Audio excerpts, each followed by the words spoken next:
El reciente video en el que Mario Paz Baldetti baila al ritmo con el que lanza dólares al aire no es el único de los excesos que el joven ha tenido a partir de la llegada de su madre al poder. A través de una investigación realizada por el periódico salen a luz los primeros lujos que los hijos de Roxana Baldetti se habrían dado fruto de los múltiples ingresos de origen ilícito. Una serie de fotografías revelan sus múltiples viajes en jets privados y otros cuantos a destinos como Río de Janeiro, Camboya, Tailandia, Nueva York, entre otros. La exsecretaria de Baldetti, Judith Ruiz, incluso confesó que a pesar de recibir un sueldo del Congreso, sus atribuciones eran hacerse cargo del cuidado de los hijos de la exfuncionaria, incluso de asegurarse de que recibieran sus regalos. Pero gran parte de aquellos bienes de los que un día se afanaron de tener, ahora son administrados por el Estado. La ley de extinción de dominio se ha aplicado sobre al menos 33 millones de quetzales de la ex vicepresidenta. Entre ellos figuran 4 casas, un apartamento, una bodega, un vehículo, 3 oficinas, 4 parqueos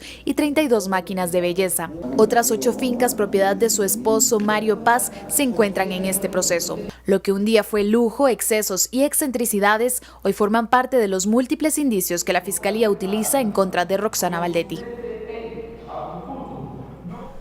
Seguimos hablando de hashtag SF Danza Millonaria. Yo insisto, hay alguna gente que dice, ¿por qué están hablando de esto? Estamos hablando de esto porque muy probablemente estamos hablando de cómo esos $1,600 que salían volando frente a la cámara del amigo que grabó al joven Paz Baldetti eran sus impuestos. Impuestos que usted pues le costó y ve. ¿Dónde pararon? Pero miren, hay gente que está preguntando también en Twitter si se les embargó todo lo que se les debía embargar, pues ¿cómo están pagando abogados?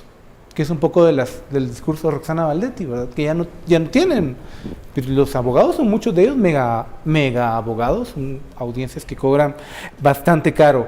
En efecto, mucha gente está... Yo creo que es una pregunta que tenemos varios y que un poco la hemos visto respondida en estos abogados que han dicho, miren, yo mejor me separé de este caso porque me dio una promesa de pago y nunca me la dio, o mi promesa de pago resultó ser un bien inmueble que al final había sido adquirido de forma ilícita y que lo van a tener en proceso de extinción, entonces tampoco me conviene.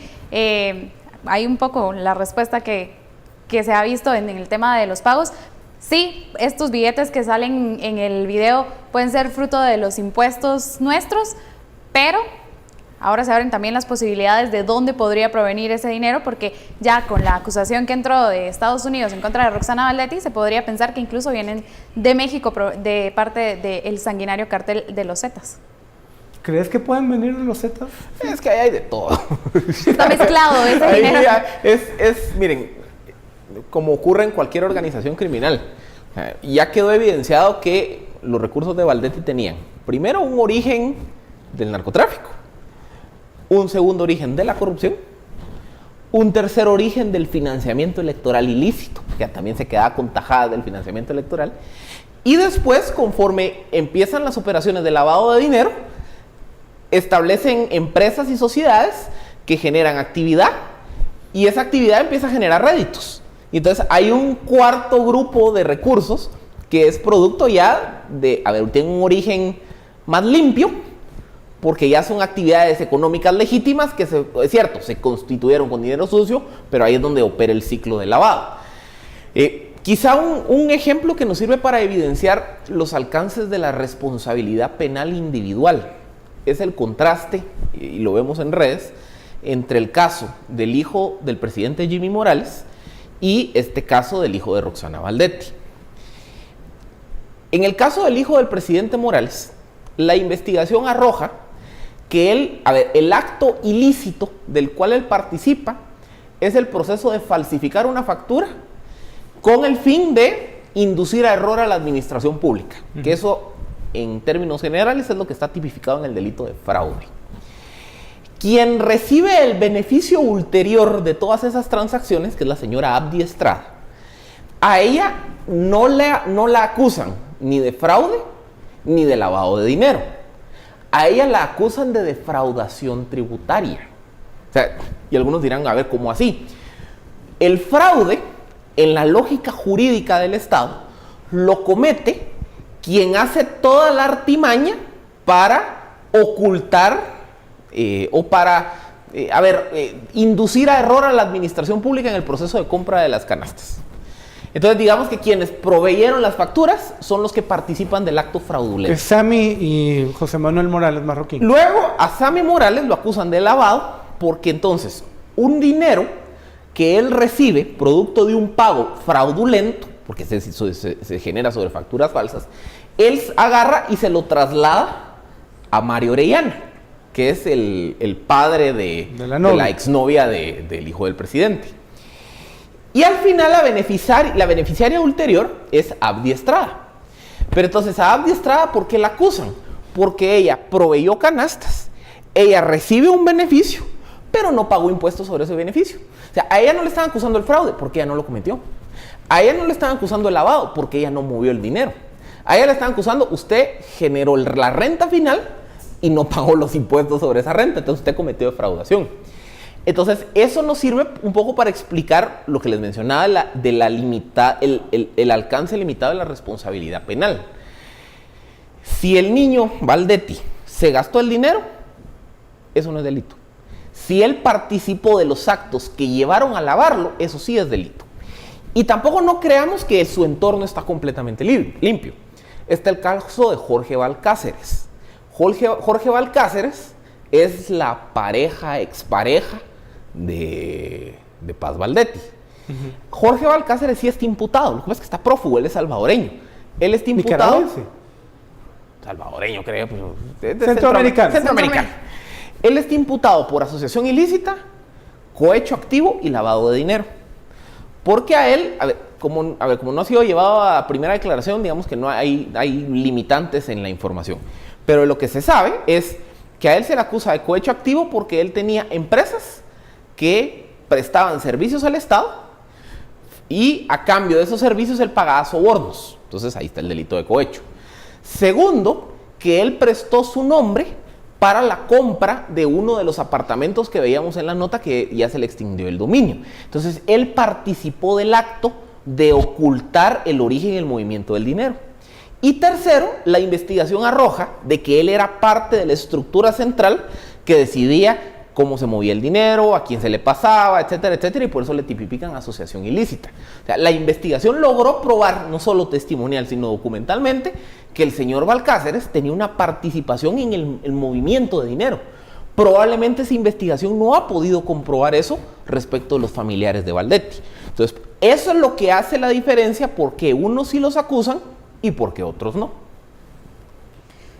Bueno, que al final creo que sí, son situaciones distintas. Volviendo, digamos, a la comparación que se hacía con el hijo del presidente Jimmy Morales, vemos un caso en el que existe una acusación y existe un proceso penal, digamos, en contra de una persona que al final no fue beneficiada económicamente, y vemos por el lado contrario a esta persona que sin duda recibió grandes beneficios económicos, pero que desafortunadamente no se puede esperar un proceso penal más que la extinción de dominio, que era lo que estábamos hablando anteriormente. Yo creo que un poco va sobre eso la frustración de la gente, ¿no? Que ver actos como este no necesariamente van a significar que la gente que está haciendo gala de esos dineros mal habidos vayan necesariamente a dar con un juez.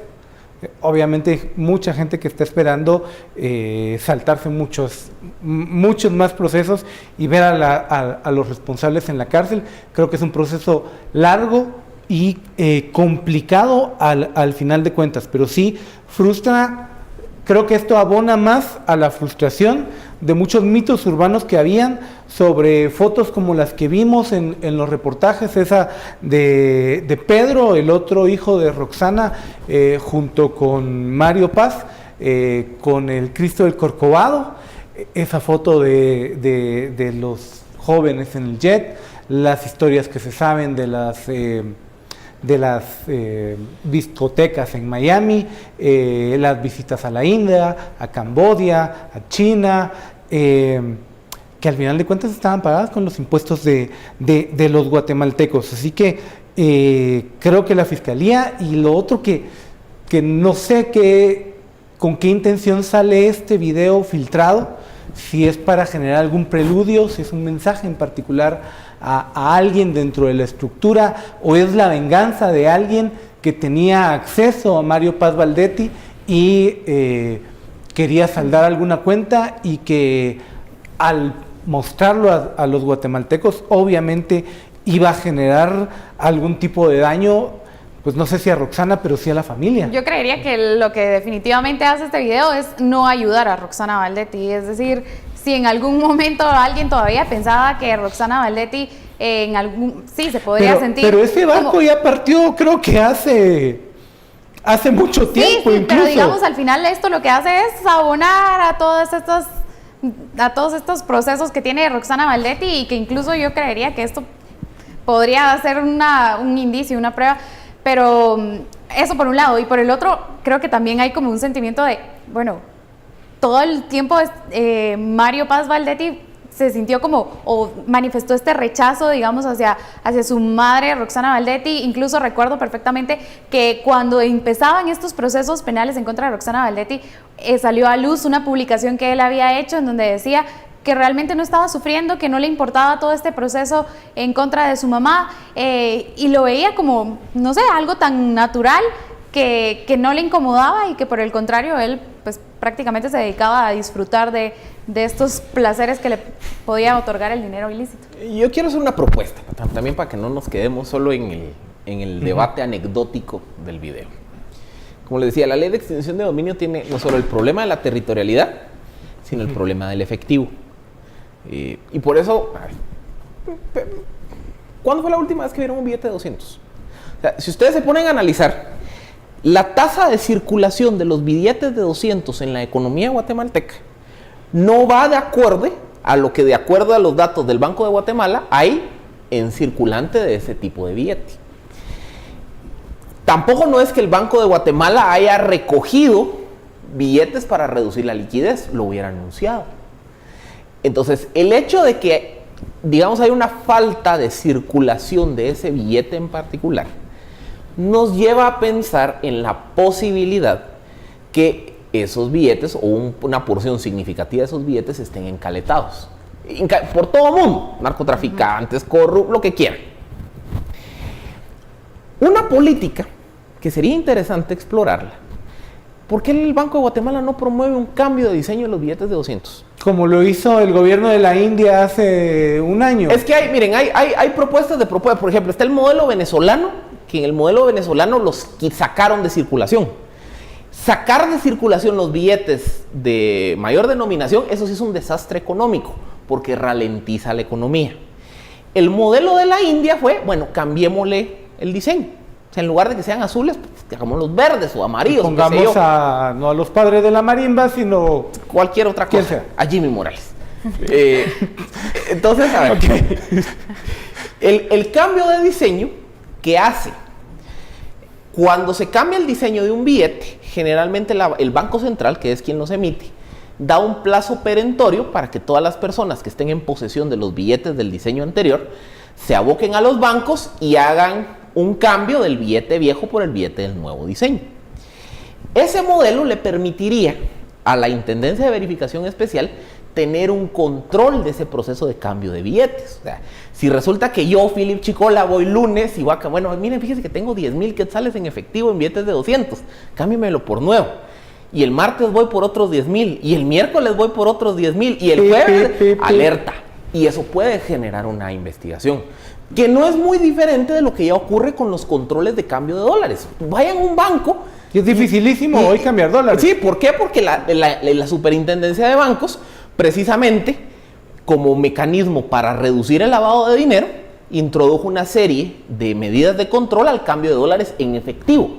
Entonces, si yo quiero ir a cambiar dólares en efectivo, yo tengo que demostrar su procedencia, tengo que tener una cuenta, tengo que demostrar de dónde tengo yo dólares, es decir, hay una serie de controles.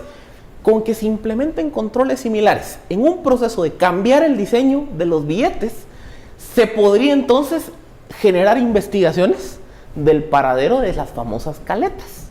Y creo que sería una ofensiva alternativa contra la corrupción, el crimen organizado, el narcotráfico y el lavado de dinero. Pero no vemos a nadie promoviendo la idea. En lo público, quiero decir, ni diputados, ni funcionarios, ni la asociación bancaria. Creo que esa es una de las grandes dudas de por qué no buscar este tipo de soluciones. Vamos a hacer un corte comercial, estamos con el hashtag SF Danza Millonaria. Cuando regresemos vamos a hablar también de este caso de Hogar Seguro. Hoy hubo revelaciones importantes después de las últimas capturas que se generaron la semana pasada. Vamos a un corte aquí en Sin Filtro.